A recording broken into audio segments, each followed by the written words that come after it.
우리는 지금 사사기 시대와 같은 혼란과 어두움의 시대를 살아가고 있는 것만 같습니다. TV를 켜서 뉴스를 보면 전쟁과 분열, 또 경제적인 어려움, 또 가정이 붕괴되는 모습들, 또 다음 세대의 신앙 위기까지 세상이 점점 더 하나님을 외면하는 방향으로 흘러가고 있다는 것을 절감하게 됩니다. 이럴 때 우리 마음속 깊은 곳에서는 이런 질문이 튀어나오기도 합니다. 하나님이 정말 우리와 함께하고 계신 건가? 우리는 왜 이렇게도 작고 무력한 존재로 느껴지고 있을까? 이 질문은 오늘 우리의 것만이 아니었습니다. 기드온도 똑같이 물었습니다. 사사기 6장 13절 말씀입니다. 여호와께서 우리와 함께 계시면 어찌하여 이 모든 일이 우리에게 일어났나이까? 기드온은 포도주 틀 속에 숨어서 밀을 타작하고 있었습니다. 미디안의 억압 속에서 하루하루를 간신히 살아가던 기드온은 자신이 가장 작은 자라고 고백하고 있었던 것입니다. 그러면서 하나님의 부르심 앞에서 망설이고 주저했던 모습을 우리에게 보여줍니다. 그 모습은 마치 오늘 우리와도 참 많이 닮아 있는 것만 같습니다.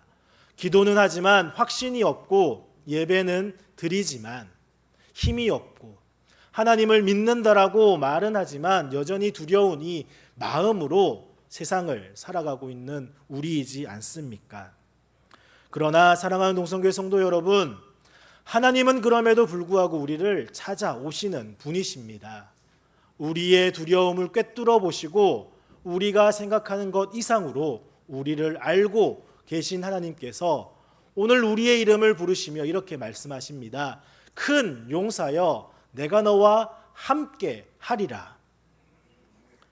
하나님은 오늘도 기드온을 찾고 계십니다.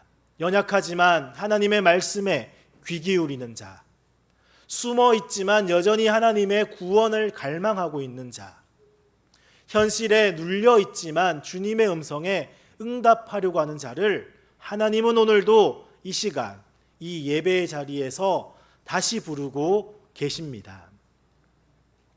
사랑하는 동성교회 성도 여러분, 그리고 사랑하는 자녀들과 함께 이 시간 예배드리는 우리 다음 세대 여러분, 오늘 말씀을 통해서 하나님이 어떻게 기드온과 300용사를 사용하셔서 승리의 하나님을 드러내셨는지를 함께 살펴보기를 원합니다. 그리고 우리의 가정에서 또 교회에서 이 시대의 현실 속에서 여전히 승리를 이루어 가시는 하나님을 바라보며 우리도 믿음으로 그 부르심에 응답하게 되기를 간절히 소망합니다. 하나님은 지금도 연약한 우리를 부르고 계십니다. 그렇다면 하나님께서 기드온을 어떻게 부르셨고 또 그 부르심 가운데 어떠한 은혜를 베푸셨는지를 함께 살펴보겠습니다. 첫 번째로 하나님은 두려움 가운데 있는 자를 먼저 부르시는 분이십니다. 우리 사사기 6장을 한번 살펴보도록 하겠습니다. 사사기 6장입니다.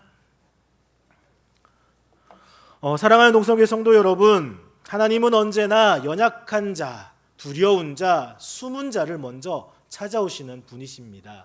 기드온이 그러했습니다. 그는 사사로 부름받았지만 처음부터 믿음의 거인은 아니었습니다. 오히려 그는 포도주 틀에 숨어 몸을 숨겨 미디안의 억압을 피해 밀을 몰래 타작하던 자였습니다. 이스라엘의 미래도 하나님의 뜻도 아무것도 보이지 않는 그 절망의 순간에 하나님은 기드온을 부르셨습니다. 그런 기드온에게 주님의 첫 마디는 책망이 아니라 칭호였습니다. 우리 사사기 6장 12절 말씀 우리 찾아서 함께 같이 읽겠습니다. 사사기 6장 12절입니다. 사사기 6장 12절 여호와의 사자가 기드온에게 나타나 이르되 큰 용사여 여호와께서 너와 함께 계시도다 하매. 아멘. 두려움에 떨던 기드온을 하나님은 큰 용사라고 부르셨습니다. 이는 기드온이 대단한 능력을 가지고 있어서가 아닙니다. 하나님이 함께 하실 것이기 때문에 하나님은 기드온을 큰 용사라고 불러주신 것입니다. 하지만 기드온은 머뭇거립니다. 주여, 제가 어떻게 이스라엘을 구원할 수 있겠습니까? 저는 므낫세 중에서도 가장 약한 자이고 우리 집은 이스라엘 중에서도 가장 작은 집안입니다 라고 기드온은 자신의 한계와 부족함을 내세우며 하나님의 부르심을 거절하려고 했습니다. 그러나 하나님은 그런 기드온을 결코 포기하지 않으십니다. 기드온이 표징을 구하자 진짜 하나님이 맞습니까? 정말 나와 함께 하십니까? 라고 계속 확인할 때에도 하나님은 그것을 의심이라고 책망하지 않으시며 은혜로 응답하십니다. 기드온의 불꽃으로 응답을 보여주시고 양털의 표징으로 다시 한번 마음을 붙들어 주십니다. 그것은 기드온의 부족함보다 하나님의 인내와 사랑이 더 크다는 것을 보여주는 장면입니다. 사랑하는 동성교회 성도 여러분, 오늘 우리 중에도 기드온처럼 나는 너무 약합니다. 나는 아직 준비되지 않았습니다. 나는 믿음이 부족해요 라고 느끼시는 분들이 계실지 모릅니다. 하지만 하나님은 그런 두려움 가운데 있는 우리를 먼저 부르십니다. 큰 용사여, 내가 너와 함께 하겠다. 이 말씀이 오늘 우리의 심령에 다시 울려 퍼지길 소망합니다. 하나님은 완벽한 자를 찾지 않으십니다.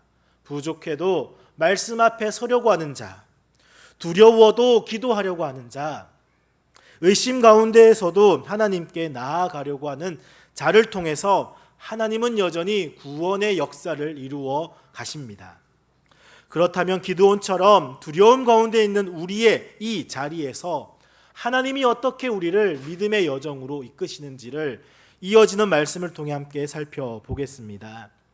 하나님은 기드온의 두려움을 절대로 외면하지 않으십니다. 인내로서 그를 믿음의 자리로 이끄십니다. 그런데 하나님은 단지 기드온을 부르시는 것에서 그치지 않으십니다. 이제 하나님은 기드온의 힘을 줄이심으로써 오직 하나님의 능력만이 드러나게 하십니다. 두 번째로 하나님은 인간의 강함을 줄이시고 하나님의 능력을 드러내십니다. 사랑하는 동성교회 성도 여러분, 하나님의 구원은 인간의 방식과는 다릅니다. 그분은 우리의 숫자나 능력 또는 전략을 필요로 하지 않으시는 분이십니다. 기드온이 하나님의 부르심에 순종하여 군사를 소집했을 때 무려 3만 2천 명이 모였습니다. 이스라엘 백성들에게는 소망이 보이는 숫자였을지 모릅니다. 하지만 하나님은 단호히 말씀하십니다. 사사기 7장 2절 말씀 우리 찾으셔서 함께 같이 읽겠습니다.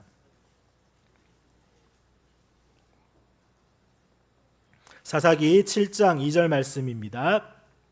여호와께서 기드온에게 이르시되 너를 따르는 백성이 너무 많은즉 내가 그들의 손에 미디안 사람을 넘겨주지 아니하리니 이는 이스라엘이 나를 거슬러 스스로 자랑하기를 내 손이 나를 구원하였다 할까 함이니라. 아멘. 하나님은 먼저 두려워하는 자들을 돌려보내라고 하십니다. 2만 2천 명이 돌아갑니다. 그 다음 남은 1만 명에게 물을 마시는 방식으로 구별하게 하시고 결국 300명만을 남기십니다. 여기서 우리는 하나님의 깊은 의도를 보게 됩니다. 하나님은 일부러 이스라엘의 힘을 줄이고 또 줄이십니다. 왜 그렇게 하셨습니까? 바로 하나님만이 구원의 주체라는 것을 드러내기 위해서입니다. 그리고 그 300명의 손에 칼이 아니라 항아리와 횃불과 나팔을 들려 주십니다. 어찌 보면 말도 안 되는 전쟁 방식입니다. 그러나 우리는 이와 유사한 방식을 이미 알고 있습니다. 가나안 정복 당시 첫 전쟁이 있었던 여리고성을 이스라엘 백성들은 말도 안 되는 방식으로 6번을 돌고 마지막 7번을 돌면서 무너뜨리는 역사를 이루어 갔습니다. 이제 이 300명은 미디안 진영으로 향합니다. 그들은 여호와의 칼이여 기드온의 칼이로다 외치며 전장으로 나아갔고 하나님께서 미디안 군대를 스스로 혼란케 하셔서 자기들끼리 칼로 들고 싸우게 하셨습니다. 사랑하는 동성교회 성도 여러분, 하나님의 승리는 전략의 완성이 아니라 믿음의 완전함에서 옵니다. 많은 사람과 자원, 능력이 있어서 승리하는 것이 아니라 하나님을 의지하고 하나님만 드러내는 그 자리에 승리가 있습니다. 오늘 우리의 삶에서도 마찬가지입니다. 우리는 너무나도 쉽게 숫자와 외형, 환경과 결과를 계산하며 이 정도는 되어야만 승산이 있지라고 생각을 합니다. 하지만 하나님은 우리가 의지할 수 있는 것들을 하나씩 걷어내시고는 오직 하나님의 이름만 의지하게 하십니다. 가정에서 자녀를 키우는 일도, 공동체를 세우는 일도, 세상 속에서 신앙을 지키는 일도 마찬가지입니다. 내가 가진 힘이나 지식이 아닌 하나님만 의지하는 믿음 안에 참된 승리가 있습니다. 그래서 오늘 이 말씀 앞에선 우리 모두가 이 고백을 드릴 수 있기를 소망합니다. 저를 따라서 해보겠습니다. 주님, 저의 능력을 줄여서라도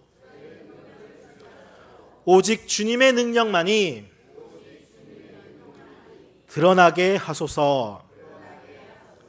주님, 저의 능력을 줄여서라도 오직 주님의 능력만이 드러나게 하소서.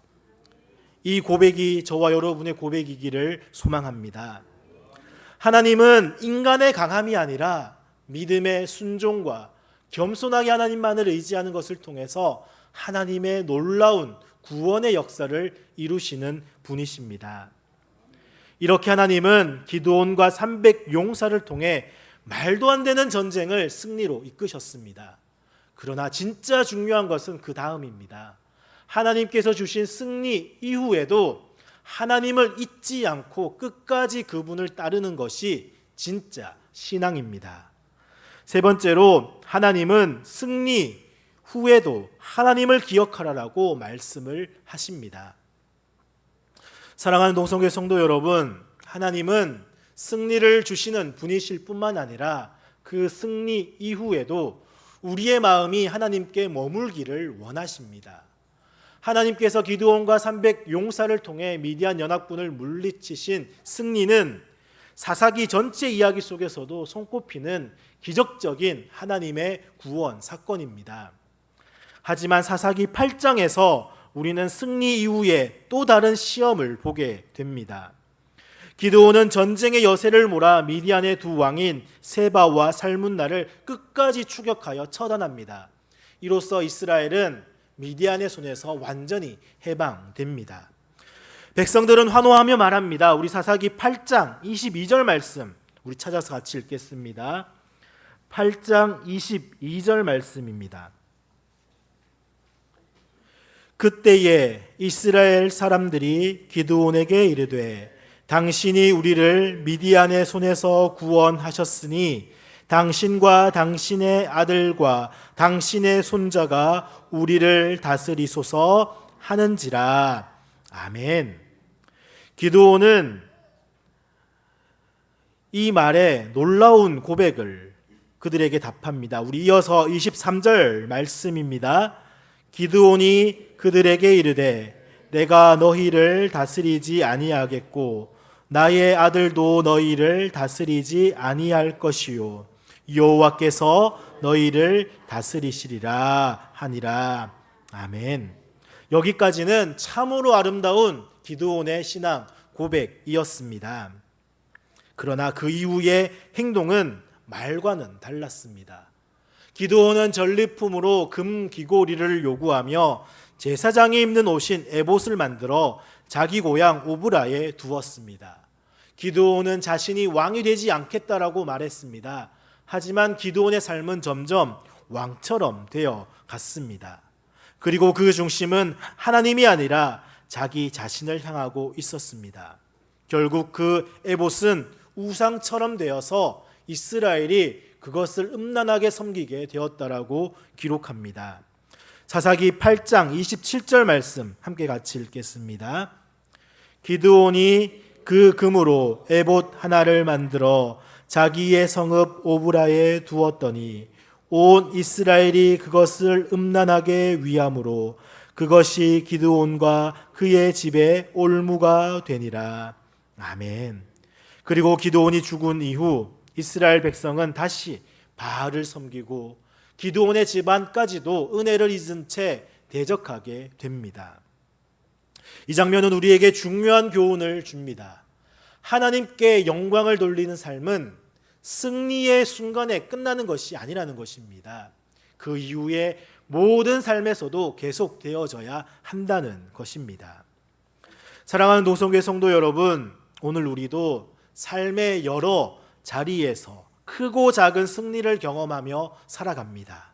기도가 응답되며 가정에 평화가 오고 자녀가 믿음으로 서가며 또 교회가 부흥하고 직장에서 인정받는 일들이 있습니다. 그러나 중요한 것은 그 이후입니다. 기드온처럼 처음에는 겸손하고 하나님께 영광을 돌렸지만 그 승리의 여운 속에서 내가 주인된 삶을 살아가기 시작할 때 그것은 또 다른 실패의 시작이 된다라는 것입니다. 그러므로 사랑하는 동성교회 성도 여러분, 하나님의 손이 우리를 통해 역사하셨을 때 그 손을 바라보며 무릎 꿇는 것이 진짜 신앙인입니다. 가정이 회복될 때, 교회가 세워질 때 우리가 여호와께서 우리를 다스리십니다라고 고백하며 하나님 앞에 엎드리는 예배자가 됩시다. 승리를 주신 하나님만을 기억합시다. 그 영광을 오직 하나님께만 돌립시다. 그것이야말로 승리를 온전히 완성하는 믿음의 길입니다. 사랑하는 동성교회 성도 여러분, 오늘 이 기드온의 이야기는 단지 옛날의 위대한 전쟁 이야기가 아닙니다. 오늘 우리의 삶에서도 동일하게 역사하시는, 승리하시는 그 하나님의 이야기입니다. 이제 말씀을 맺으며 오늘 핵심 말씀인 사사기 7장 9절을 중심으로 이 모든 내용을 다시 한 번 더 정리해 보도록 하겠습니다. 오늘 본문 사사기 7장 9절 말씀 다시 한 번 더 한 목소리로 같이 읽겠습니다. 그 밤에 여호와께서 기드온에게 이르시되 일어나 진영으로 내려가라. 내가 그것을 내 손에 넘겨 주었느니라. 아멘. 사랑하는 동성교회 성도 여러분, 하나님은 승리의 주체가 누구인지를 분명하게 하십니다. 내가 그들을 내 손에 넘겨 주었느니라. 이 말은 기드온아, 이 승리는 네가 잘나서가 아니라 300명이 탁월해서도 아니고 전술이 좋아서도 아니다. 이 싸움은 처음부터 내가 시작했고 내가 이겼다라고 하는 하나님의 주권 선언입니다. 기드온은 시작부터 두려워했던 자였습니다. 포도주 틀에 숨어 밀을 타작하던 이름 없는 작은 자였습니다. 그가 모은 3만 2천 명의 군사 중 300명만 남게 되었을 때에 그 누구도 그 전쟁에서 이길 거라고는 생각하지 못했을 것입니다. 하지만 하나님은 그 연약한 가운데에서도 승리를 준비하고 계셨습니다. 그 밤 하나님은 기드온의 두려움을 아시고는 그를 적진으로 내려보내게 하십니다. 기드온은 적군의 장막에서 놀라운 이야기를 듣습니다. 한 군사가 꿈을 꾸었는데 보리떡 하나가 굴러와서 장막을 무너뜨렸다라고 하는 이야기. 그때 다른 군사가 말합니다. 사사기 7장 14절 말씀입니다. 우리 함께 같이 읽겠습니다. 이는 다른 것이 아니라 이스라엘 사람 요아스의 아들 기드온의 칼이라. 하나님이 미디안과 그 모든 진영을 그의 손에 넘겨 주셨느니라. 아멘. 놀랍게도 하나님은 적의 입을 통해서도 기드온에게 믿음을 심어 주십니다. 그리고 그 자리에서 기드온은 예배합니다. 사사기 7장 15절 말씀입니다. 기드온이 그 꿈과 해몽하는 말을 듣고 경배하며 이스라엘 진영으로 돌아왔다. 여기서 우리는 진짜 승리의 출발점을 발견합니다. 승리는 칼에서 시작되지 않고 예배에서 시작됩니다. 승리는 전략이 아니라 하나님의 음성 앞에 엎드리는 자리에서 일어납니다. 사랑하는 동성교회 성도 여러분, 우리의 삶의 여러 전쟁 가운데 오늘 우리도 서 있습니다. 가정에서 또 관계 가운데 질병과 두려움 속에서도 미래에 대한 불확실한 가운데에서도 이 모든 싸움 앞에서 우리가 먼저 해야 할 일이 무엇이겠습니까? 믿음으로 예배하는 것, 하나님의 음성에 귀 기울이는 것, 그리고 그분의 말씀을 따라 순종의 발걸음을 내딛는 것입니다. 하나님은 오늘도 약한 자를 통해 강한 일을 이루어 가십니다. 부족한 우리를 통해 하나님의 이름을 높이십니다. 그리고 궁극적으로는 예수 그리스도 안에서 완전한 승리를 이루셨습니다. 기드온과 300용사는 숫자의 능력이나 인간의 영웅심을 보여주는 이야기가 아닙니다. 그들은 하나님의 구속 역사의 무대에서 하나님을 증거하는 도구들이었습니다. 그리고 오늘 저와 여러분이 바로 그 부르심 앞에 다시금 서 있습니다. 하나님은 오늘도 말씀하십니다. 큰 용사여, 내가 너와 함께 하리라. 두려워 말라, 내가 그들을 내 손에 넘겨 주었느니라. 이 약속을 붙들고 믿음으로 나아갑시다. 승리는 우리가 만들어내는 것이 아니라 하나님께서 우리 안에 이루어 가시는 것입니다. 저와 사랑하는 동성교회 성도 여러분의 삶이 작고 연약하지만 하나님을 믿고 따르는 이 기드온과 300용사와 같은 삶이 되기를 축복합니다.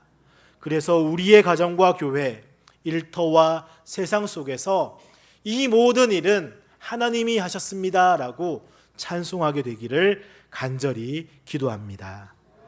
기도하겠습니다.